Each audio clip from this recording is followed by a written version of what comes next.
Good morning, all of you. Very good morning. A warm welcome to everyone. ఎలుమూరి వారి బారసాల వేడుకలకు విచ్చేస్తున్న బంధుమిత్రులందరికీ మరొకసారి సాదరంగా స్వాగతాన్ని తెలియజేస్తున్నాము.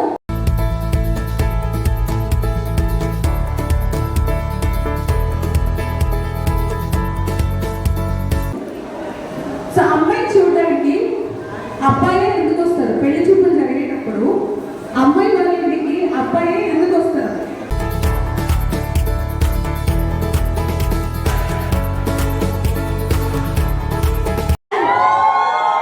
అలాగే మా చిన్నారి ఏం చెల్లి ఒకసారి అలా ఇద్దరు పేరెంట్స్ కలిసి ఎత్తుకోండి. ఇద్దరు కలిసి ఒకసారి చేతుల్లోకి తీసుకోవాలి.